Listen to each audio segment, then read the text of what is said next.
Soundstripe. Trying to get a lot of dough. Anything is possible. Turn me up in the headphone. Soundstripe. Yeah. Trying to get a lot of dough and dirt through all the obstacles, cause anything is possible. Yeah. Oh man, I got a lot of goals. Stack that bread and by my nose. Anything is possible. Yeah. Welcome back to the XandOsports Show. I'm your host, Ricky G. Stanley. Hope everybody is doing well. I don't know about you, but it's been an emotional whirlwind for the sports, especially for my guys. So I got the Hurricanes, I got my Eagles, and I got my Phillies. In 1 week, I get my Eagles and the Hurricanes to win, and then the Phillies will lose bad. So it's been emotional.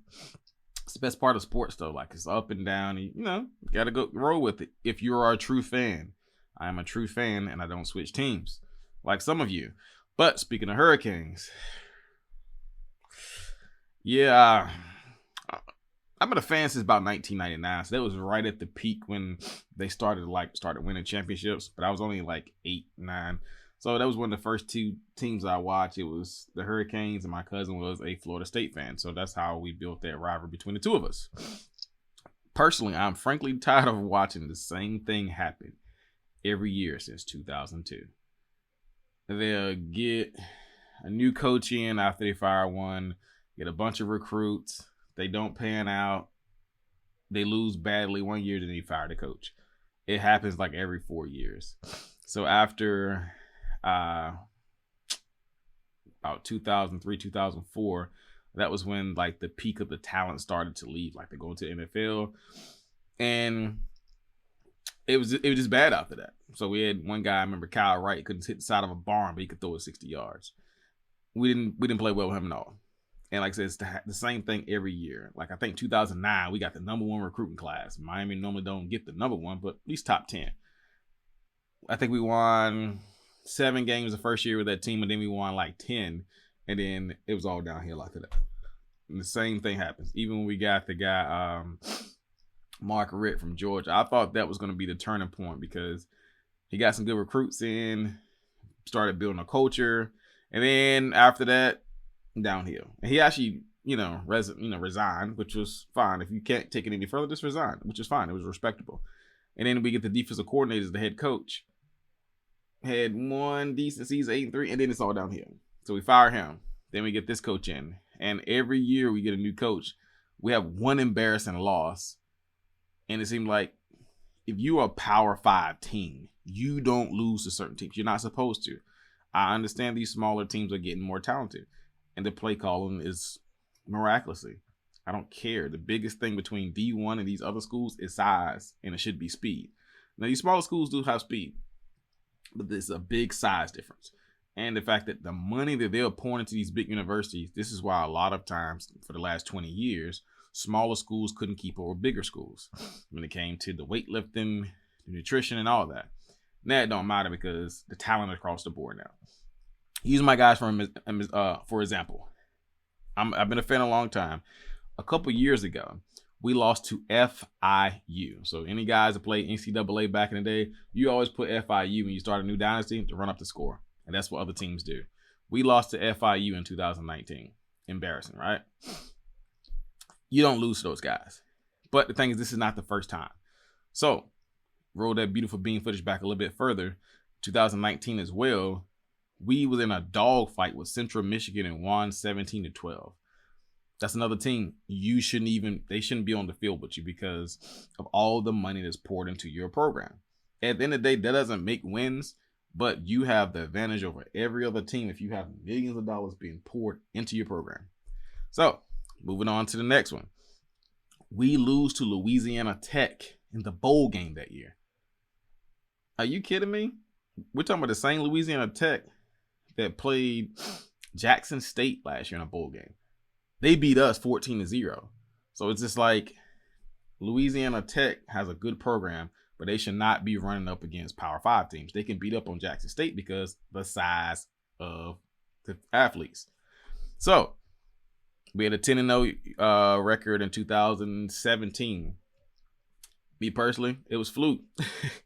Every team we played, it was like it came down to the last drive. We were making big plays, but we lived off of big plays. We embarrassed Notre Dame that year because they played us under the lights, smoked them. Played Virginia Tech under the lights, we beat them. Then we turn around, go 10-0, have a 12 o'clock game at Pittsburgh, and we lose badly. And it's all downhill. The reason I'm going through all this is over a series of years and series of coaches. This is not a coaching issue. This is a culture issue. We've had 5 coaches in probably the last 12 years. It is a coaching issue only when you can't get athletes to come to the school. This is a culture issue. These guys, like after 4 years, these guys could be gone. So like, it's not the same players making the same mistakes. So constantly, this culture issue is terrible. They do not get up against these small teams. You get embarrassed. I watched Middle Tennessee yesterday wear our hind parts out. We're talking about giving up 80-yard touchdowns. I saw a orange jersey yesterday, but those were not Miami players. They looked slow. They didn't understand what they was looking at. The kid, we got them backed up on their goal line. He runs a simple go route. He gives him like a pivot back foot, jab inside, boom. The safety never gets over the top when they give up a 98-yard pass. This ain't Alabama. We gave up a big play like that to Alabama last year, but they leveraged the defense. This was just a blown coverage. Man-to-man, one safety over the top. Everybody looked slow out there yesterday.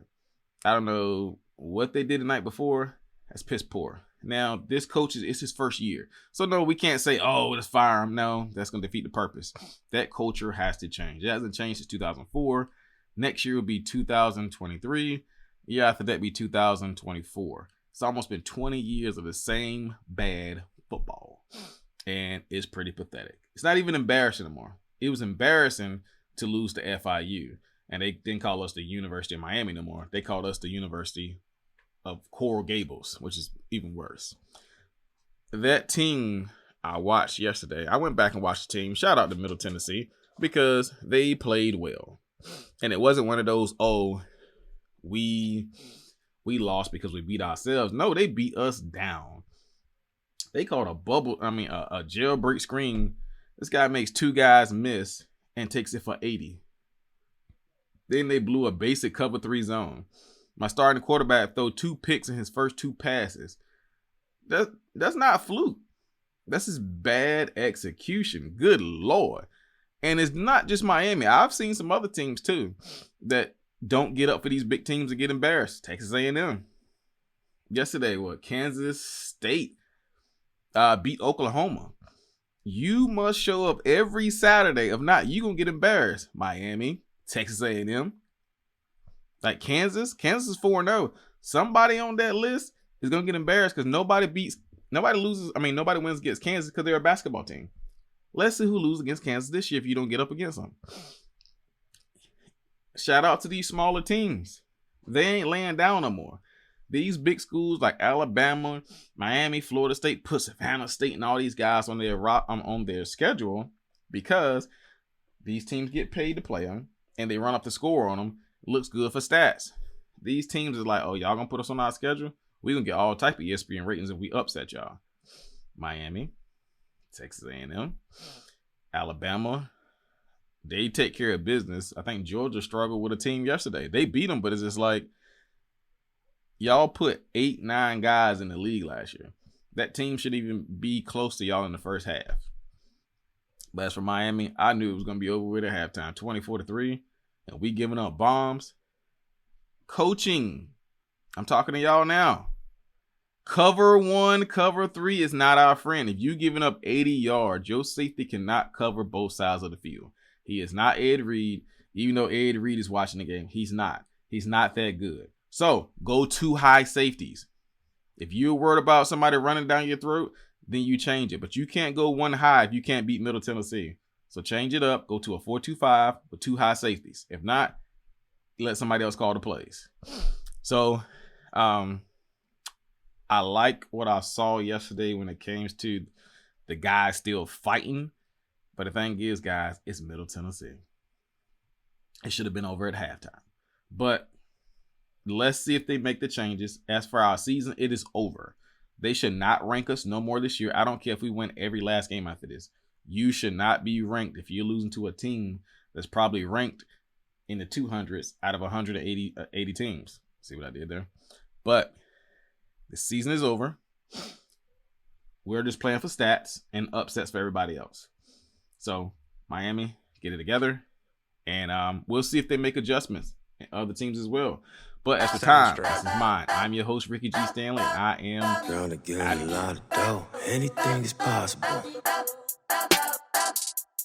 Turn me up in the headphone. Soundstripe. Yeah. Trying to get a lot of dough and dirt through all the obstacles, cause anything is possible. Yeah. Oh man, I got a lot of gold. Stack that bread and vomit.